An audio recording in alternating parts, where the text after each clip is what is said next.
दृष्टि ज्ञान विज्ञानी, नई दृष्टि मोक्ष प्रदानी, नई राह क्रम मार्गी, नई राह हो दादाई। जय जय स्वस्वरूपम ज्योति, अहो प्रत्यक्ष है ये ज्ञानी। जय जय स्वस्वरूपम ज्योति, अहो प्रत्यक्ष है ये ज्ञानी। नमस्कार, आदाब, सत श्री अकाल, वणकम, जय श्री कृष्ण, जय स्वामीनारायण, जय सच्चिदानंद। दादा भगवान परिवार आप सभी का स्वागत करता है नई दृष्टि नई राह प्रोग्राम में। आत्मा, सोल, ये वर्ड्स तो सुने होंगे ना। तो दोस्तों, क्या आपको कभी ये सवाल खड़े होते हैं कि मैं कौन हूँ? मैं शरीर हूँ कि मैं आत्मा हूँ? जन्म किसका होता है, शरीर का या आत्मा का? क्या पुनर्जन्म है? अगर है तो जब हमारा शरीर नहीं रहता तो साथ में क्या जाता है? चलिए जानते हैं इन सारे सवालों के जवाब अपने आत्मज्ञानी पूज्य निरुमा से। कहता है, आत्मा परमात्मा का क्या एक अंश है? जब वो आत्मा सिद्ध क्षेत्र में प्रवेश करके स्थिर हो जाता है तो क्या वो आत्मा से मिल जाता है या उसकी अवस्था अलग होती है? क्या वो आत्मा परमात्मा से भिन्न नहीं है? तो क्या परमात्मा अपने सिद्ध क्षेत्र में चले जाते हैं? क्या भगवान भरत क्षेत्र में सूक्ष्म देह से कल्याण कर रहे हैं? तो क्या उनके दर्शन आज भी मिल सकते हैं? तो वो किस तरह से? आत्मा वही परमात्मा है। आत्मा सो परमात्मा, दैट इज वन। आत्मा वही परमात्मा है, उसका अंश है या ऐसा कोई चीज नहीं। आत्मा के अंश यानी उसके टुकड़े नहीं हो सकते हैं। संपूर्ण है, सर्वांग है। और मोक्ष में जाते हैं सिद्ध क्षेत्र में तो पूर्ण परमात्मा पद प्राप्त होता है, तभी यहाँ से जा सकते हैं। आत्मा यानी पूर्ण केवल ज्ञान प्राप्त होता है, सारे कर्म उससे छूट जाते हैं तो वो परमात्मा दशा को प्राप्त करता है। निरावरण केवल ज्ञान, उसे परमात्मा कहते। तो वो प्राप्त होता है तभी वो मोक्ष में जाता है। और वहाँ वही स्थिति में स्वतंत्र इंडिविजुअल है, स्वतंत्र है, किसी में मिलता नहीं है, एक नहीं हो सकता है। आत्म तत्व एक तत्व दूसरी तत्व में कभी एकाकार नहीं हो सकता है, अलग है, उसके सेपरेट एंटिटी है।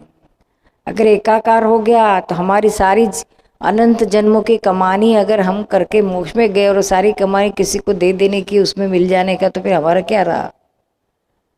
समझ में आया ना? ऐसा नहीं है, इंडिविजुअल है। अनंत काल यही आपका आत्मा मोक्ष में अनंत सुख अनंत ज्ञान में रहेगा, अनंत काल तक। आत्मा परमात्मा दोनों भिन्न नहीं है, एक ही है। आप सुन रहे हैं नई दृष्टि नई राह। दोस्तों, आज हम बात कर रहे हैं सदियों से साथ रहने वाले हमारी आत्मा की, यानी कि हमारे सोल की। आत्मा अनात्मा में क्या डिफरेंस है? आत्म तत्व क्रियाशील है तो आत्म तत्व का क्या एक्शन है, समझाने की कृपा करें। आत्मा यानी आपका स्वरूप, रियल में आप जो है वो, और वह चेतन है। अनात्मा यानी अचेतन, जड़। आत्मा के लिए और जो भी कुछ है वो अनात्मा कहा जाता है। उसमें एक मुख्य है तत्व, जड़ तत्व। सारे तत्व अविनाशी होते हैं, इटर्नल होते हैं। आत्मा तत्व भी इटर्नल है, जड़ तत्व भी इटर्नल है। जड़ तत्व परमाणु से बना है, रूपी है। जो ये जगत में ब्रह्मांड में दिखता है वो रूपी तत्व है, जड़ तत्व है। चेतन आत्मा ये चर्म चक्षु से नहीं दिख सकता है, यह ज्ञान चक्षु से, दिव्य चक्षु से दिखा जाता है। ज्ञान मिलने के बाद ही यह फील होता है कि मैं आत्मा हूँ, शुद्ध आत्मा हूँ, और ये सब भी शुद्ध आत्मा ही है। ये आंखों से नहीं दिख सकता है लेकिन अंदर से फील होता है। तो हमें राग द्वेष नहीं होते हैं, मुक्तता लगती है। आत्म तत्व आप जो पूछ रहे हैं क्रियाशील है, तो उसकी क्या क्रिया है? आत्मा अक्रिय है, क्रियाशील नहीं है। यह बहुत बड़ी गलत फहमी होती है कि आत्मा क्रियाशील है, क्योंकि जिसके अंदर आत्मा है वही हिलता है, चलता है, बोलता है, खाता पीता है। और आत्मा निकल गया तो मुर्दे में क्या होता है? कुछ नहीं होता है, हिलता चिलता कुछ नहीं है। तो ऐसा लगता है कि आत्मा ही यह सब क्रिया करता है, लेकिन यह सरासर गलत फहमी है।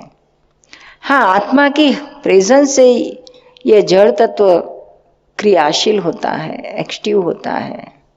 क्रिया शक्ति तो आत्मा की नहीं है, लेकिन जड़ तत्व की है, वही सक्रिय है। अचानक फॉग आ जाएगा, धुम्मस आ जाएगा और थोड़ी देर में चले भी जाएगा। इसमें कौन से आत्मा ने क्या किया है? It's all natural. मेघ धनुष अचानक दिख जाता है, अचानक चले जाता है। इसमें कौन करता है? स्वयं होता है। और ये अनात्म शक्ति, जड़ शक्ति, जड़ तत्व का क्रिया है। इसमें आत्मा कोई करने जाता नहीं है। समझ में आया ना? हाँ, उसकी प्रेजेंस होनी चाहिए। जैसे सूर्य नारायण के प्रेजेंस में यहाँ लाख करोड़ों लोग कितने सारे कार्य करते हैं, लेकिन जैसे उसकी प्रेजेंस चली गई तो कार्य बंद हो जाता है। ऊर्जा शक्ति से कितनी सारी कार्य शक्ति उत्पन्न होती है, वो नहीं है तो नहीं। उसका मतलब ये नहीं है कि सूर्य स्वयं कुछ करने यहाँ आता है। समझ में? उसके प्रकाश का उपयोग और करते हैं, उसको कुछ लेना देना नहीं है। इसी तरह से आत्मा का ज्ञान प्रकाश है, वो हर किसी को ज्ञान देता है। हर इंसान में, हर जीव के अंदर आत्मा है और वही ज्ञान है। हर एक को ज्ञान अपने अपने इंद्रिया जितनी व्यक्त है, जितना डेवलपमेंट हुआ, इवोल्यूशन, उसके हिसाब से मिलता है। अभी मनुष्य में अहंकार होता है तो अहंकार मानता है कि ये मेरा ज्ञान है, मैं जानता हूं, मैं करता हूं। जड़ तत्व की क्रिया चलती है तो अहंकार का मानता है कि मैं करता हूं। तो वो करता होते ही उसको कर्म चार्ज होता है और उसका फल आता है, उसको भुगतना पड़ता है। ये सब स्वयं ऑटोमेटिक होता है। सिर्फ आत्मा की प्रेजेंस ही है, करना नहीं पड़ता है। जैसे सूर्य को कुछ नहीं करना पड़ता है, उसकी प्रेजेंस से सबको एक्टिव होता है। आप सुन रहे हैं नई दृष्टि नई राह। दोस्तों, आज हम बात कर रहे हैं आत्मा यानी कि हमारे सोल की। कवि नरसिंह मेहता कहते हैं, जा लगी आत्मा तत्व जान्यो नहीं, त्या लगी साधना सर्व झूठी। यानी कि यदि आत्मा को हमने नहीं जाना तो हमारी सारी साधना झूठी है। तो ये आत्मा क्या है? क्या हम उसका अनुभव कर सकते हैं? हाँ, तो कैसे और कौन करवाएगा ये अनुभव? चलिए जानते हैं हमारे आत्मज्ञानी से, हमारे अगले सेगमेंट में। माँ, अभी थोड़ी देर पहले आपने बताया कि हम खुद आत्म स्वरूप है, ज्ञान स्वरूप है, आत्मा भी ज्ञान स्वरूप है। तो ऑलरेडी ज्ञान जब अंदर है ही, जागृत है या अजागृत है, तो हम उसको फील क्यों नहीं कर पाते? क्योंकि अजागृत है, जागृत नहीं है।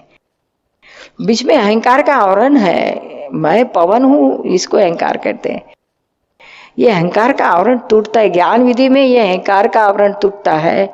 और पाप कितने सारे आए, अनंत काल के आप कैरी फॉरवर्ड करते करते लेके आए हैं। ये सब कर्म, ये पाप कर्म भस्मीभूत होते हैं। कहीं हल्कापन होता है, तब जाके आपका आत्मा आप फील कर पाते हो।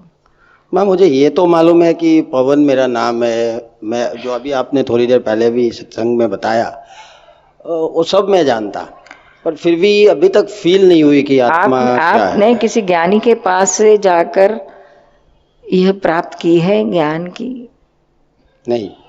तो वो ये बात कमी रह गई है आपके पास। शब्द ज्ञान है आपके पास, लेकिन अनुभव ज्ञान हमने फिर दोबारा बताते हैं कि यह अनुभवी ज्ञानी के अलावा ये अनुभव कोई करवा नहीं सकता है। संतो, महंतो, कथाकार, शास्त्रकार, वहां उनकी भी लिमिटेशन है। उनके पास भी शब्द ज्ञान है, अनुभव ज्ञान नहीं है। गीता में लिखा है ना, आत्मा कैसा है, तो कहते पवन उसको सुखा नहीं सकता है, पानी उसको भिगो नहीं सकता है, और अग्नि उसको जला नहीं सकता है। अजर है, अमर है, अविनाशी है, शस्त्र उसको छेद नहीं सकते। ये सारा ज्ञान तो है, लेकिन यह ज्ञान पढ़ने के बाद आपको क्या ज्ञान मिलता है कि आत्मा ऐसा है। आत्मा यानी थर्ड पर्सन को समझते। अरे थर्ड पर्सन नहीं है, फर्स्ट पर्सन है। मैं अविनाशी हूं, मैं अजर अमर हूं, मुझे पानी नहीं भिगा सकता है, अग्नि नहीं जला सकता है, शस्त्र नहीं छेद सकता है, ऐसा मैं हूं, यह होना चाहिए। बाकी शब्द ज्ञान तो सब है, लेकिन थर्ड की बात है, फर्स्ट की मेरी खुद की बात नहीं है। जी माँ, मैंने पढ़ा था कहीं पे, समझा भी है कि गुरोस्तु मौनम शिष्यस्तु छिन्न संशया। गुरु का मौन जो है वो शिष्य के सारे संशयों को दूर कर देता है। तो मेरे जो भी प्रश्न है, मैं जो भी रखा था कि अनुभूति, तो इस अनुभूति के लिए माँ मैं क्या करूं? आप आ जाइए हमारे पास 2 घंटा टाइम लेके, जब ज्ञान विधि रहती है तब। हमारी ओर से तो हम आपको यह करवा सकते हैं। ठीक है माँ। आप सुन रहे हैं नई दृष्टि नई राह। आज हम बात कर रहे हैं आत्मा के बारे में। तो दोस्तों, आत्मा और परमात्मा एक ही है? क्या आत्मा के भी कोई प्रकार होते हैं? क्या अक्रम विज्ञान में आत्मा का डिफरेंट मीनिंग है? क्या आत्मा की भी कोई डेवलपमेंट स्टेज होती है? मोक्ष में कौन जाता है? तो चलिए जानते हैं हमारे आत्मज्ञानी से अगले सेगमेंट में। प्रश्न है कि यदि आत्मा शाश्वत है तो फिर वह शरीर क्यों धारण करता है, और यदि शरीर धारण करता है तो फिर मोक्ष क्यों? ऐसा है, आत्मा तो स्वयं मोक्ष स्वरूप ही है, मुक्त ही है, स्वयं परमात्मा ही है। लेकिन ये अहंकार जो बीच में खड़ा हो गया है, उसको ऐसा लगता है मैं बंधन में हूँ, मुझे मुक्ति चाहिए, मुझे छूटना है। ये सुख दुख सब उसको लगता है। तो इन सारी चीज़ों से मुक्त होने का ये अहंकार को ही है। ये सारी बातें, फीलिंग्स, ये सब अहंकार को। आत्मा को तो सब कुछ होता ही नहीं है। वो ये अहंकार की वजह से ही ये शरीर वगैरह सब प्राप्त होता है। आत्मा आत्मा की जगह पर है, लेकिन रॉन्ग बिलीफ से आत्मा तत्व और जड़ तत्व दो पास पास में आने से रॉन्ग बिलीफ खड़ी हो जाती है। दोनों मिक्सचर से थर्ड एलिमेंट भाष्य मन परिणाम हुआ खड़ा होता है। उसमें ऐसा भाषित होता है कि यह जो जड़ तत्व है, दूसरा तत्व, वो मैं हूँ, वो अहंकार उसको कहा जाता है। तो उससे अहंकार की वजह से ही यह सब, ये एटम्स, ये शरीर, ये सब नाक नक्शा सब उसी के आधार से रचना होती है। जैसी बिलीफ करे अहंकार, वैसा ही ये जड़ परमाणु मूर्त साकार रूप हो जाते हैं और वो आके वहाँ चिटक जाते हैं। आत्मा फिर ये पास में पड़ी हुई चीज़ है आत्मा की। और अहंकार रॉन्ग बिलीफ में है, रॉन्ग गलत मान्यता में है कि चीज़ पास में पड़ी हुई चीज़ है वो मैं हूँ। आत्मा भी मैं हूँ और ये दूसरी चीज़ है पास में पड़ी हुई जो शरीर है वो भी मैं ही हूँ।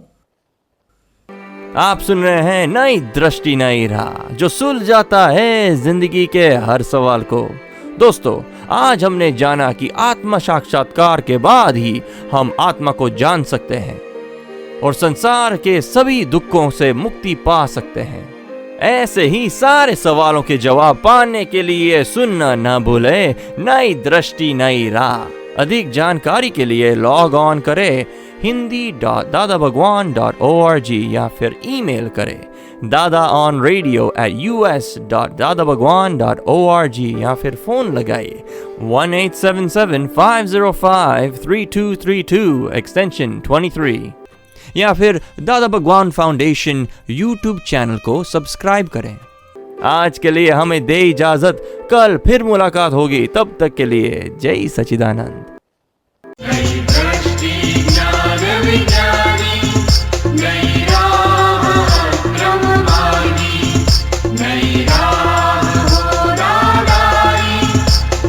प्रत्यक्ष है